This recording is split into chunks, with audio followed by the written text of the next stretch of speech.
महीने में हजारों ऑर्डर्स, लाखों की कमाई और 3 सक्सेसफुल बिजनेसेस। पर अचानक एक दिन सब ठप। सुधाकर जी हिम्मत हारने लगे थे और ऐसे में उनकी वाइफ राजीवी आगे आई। बिजनेस की कोई समझ ना होते हुए भी अपना बिजनेस स्क्रैच से यानी कि बुनियाद से खड़ा करने की शुरुआत करी और आज दोनों मिलकर कदम से कदम मिलाकर अपनी मंजिल की तरफ बढ़ रहे हैं।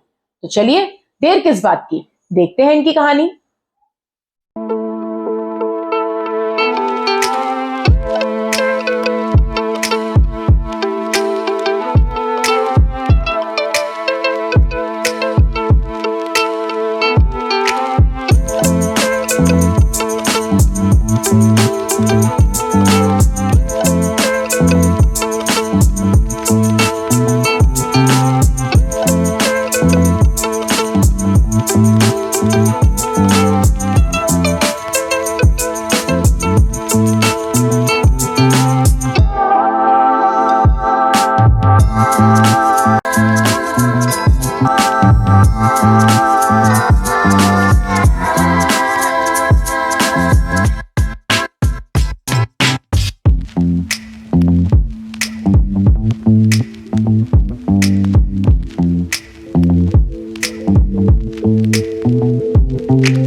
बहुत ही बढ़िया है।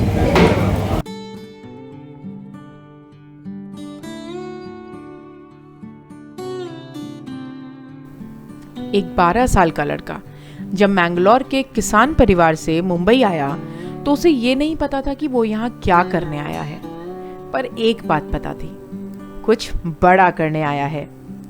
एक होटल में वेटर की जॉब ज्वाइन करने के बाद खुशी तो हुई, पर कुछ अधूरापन था। सोचा तो समझ आया कि पढ़ाई करनी है। फिर क्या था, नाइट स्कूल में 9th क्लास में एडमिशन ले लिया। सुधाकर जी ने खूब दिल लगाकर काम किया और पढ़ाई भी। देखते ही देखते फूड इंडस्ट्री के एक्सपीरियंस के साथ स्कूल की पढ़ाई भी पूरी की। एक बार बात ढंग से समझ में आ गई तो फिर क्या था, निकल पड़े अपने खुद के बिजनेस की शुरुआत करने। 2004 का साल था। कड़ी मेहनत से कमाया एक्सपीरियंस काम आया और जल्द ही मुंबई के पॉश इलाकों के बड़े ऑफिसेज में कैफेटेरियाज का कॉन्ट्रैक्ट लेना शुरू कर दिया। उसके बाद धीरे धीरे क्लाउड किचन भी शुरू करी और उसके बाद केटरिंग का बिजनेस। इसी बीच सुधाकर जी की शादी मैंगलोर की ही रहने वाली अकाउंट्स मैनेजर राजीवी जी से हो गई। दोनों के 2 बच्चे हुए। पारिवारिक जिंदगी अच्छी चल रही थी और काम भी। सुधाकर जी लोगों के हजारों जायकेदार ऑर्डर्स पूरे किया करते थे। राजीवी जी घर से ही सुधाकर जी के 3 बिजनेसेस के अकाउंट संभालती थीं। धीरे धीरे नाम, शोहरत, पैसा, एक अच्छा लाइफस्टाइल, सुधाकर जी ने सब कमाया। पर जो नहीं कमा पाए वो थी भविष्य को भांपने की शक्ति।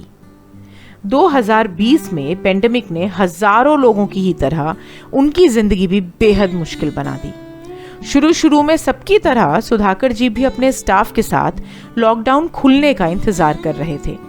1 महीना बीता, 2 महीने बीते, 3, 4 और देखते ही देखते एक दिन निकलना मुश्किल हो गया। स्टाफ की सैलरीज, बच्चों की स्कूल की फीस, 3 बिजनेसेस को चलाए रखने का खर्चा और ऐसे ही कई अनेक खर्चे। पेंडेमिक का असर उनके बैंक बैलेंस पर नजर आने लगा था।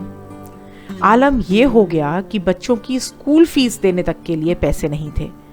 ना चाहते हुए भी बेहद भारी मन के साथ सुधाकर जी को अपने स्टाफ को रिलीव करना पड़ा और अपने लॉस मेकिंग बिजनेसेस को भी। इस सब के बाद मानो उन्हें बहुत गहरा धक्का लग गया था। उन्होंने मैंगलोर वापस जाकर बसने का मन बना लिया। वहां वो खेती बाड़ी करने वाले थे। राजीवी को मैंगलोर जाने में दिक्कत नहीं थी, पर हमेशा के लिए जाना उन्हें मंजूर नहीं था। असल में हार कर वापस जाने में उन्हें कतई इंटरेस्ट नहीं था। उन्हें पता था कि सुधाकर जी वहां खुश नहीं रहेंगे क्योंकि उनका दिल अपने काम में बसा है। सुधाकर जी को किसी तरह से मनाया और बड़ी मुश्किलों से फंड्स इकट्ठे करके एक छोटी सी शॉप किराए पर लेकर वहां डाइनर ओपन किया।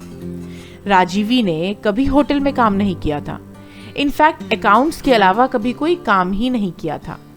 पर यहाँ सवाल उनके और उनके परिवार के भविष्य का था। राजीवी जी ने डाइनर के काउंटर पर बैठना शुरू किया, ऑर्डर्स लेने शुरू करे, ऑर्डर्स डिलीवर करने शुरू करे और जरूरत पड़ने पर ग्राहकों के बर्तन भी धोए। उनका लक्ष्य पक्का था, कुछ भी हो जाए बस हारना नहीं है। अपने दिल को कड़ा कर कुछ महीनों के बच्चे को अपनी 6 साल की बच्ची के भरोसे छोड़ रेस्टोरेंट में आकर काम संभालना शुरू किया। मुश्किलें आईं, पर हर मुश्किल को अपनी प्यारी सी मुस्कान के साथ पार किया। कभी कई हजारों महीने के ऑर्डर्स लेने वाले सुधाकर जी आज महीने के सिर्फ 3000 ऑर्डर्स लेते हैं लगभग, पर वो डट कर हर मुश्किल का सामना राजीवी जी के साथ मिलकर कर रहे हैं। सुधाकर जी कहते हैं कि अगर राजीवी ने उस समय हिम्मत ना दिखाई होती तो आज उम्मीद की ये किरण ना होती, उम्मीद कि एक दिन वापस साई लीला का नाम हर जगह जाना जाएगा। वो सुनहरे दिन जिंदगी में वापस आएंगे।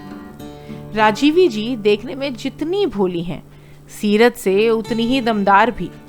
वो ना सिर्फ अपने पति के लिए बल्कि अपने दोनों बच्चों के लिए भी इंस्पिरेशन बनी। उनकी शख्सियत से रूबरू उनका खुद का परिवार पहली बार हुआ। इसीलिए शायद कहते हैं ना कि जरूरत नहीं तो हम शांत हैं, पर जिस दिन जरूरत होगी वी विल रोर।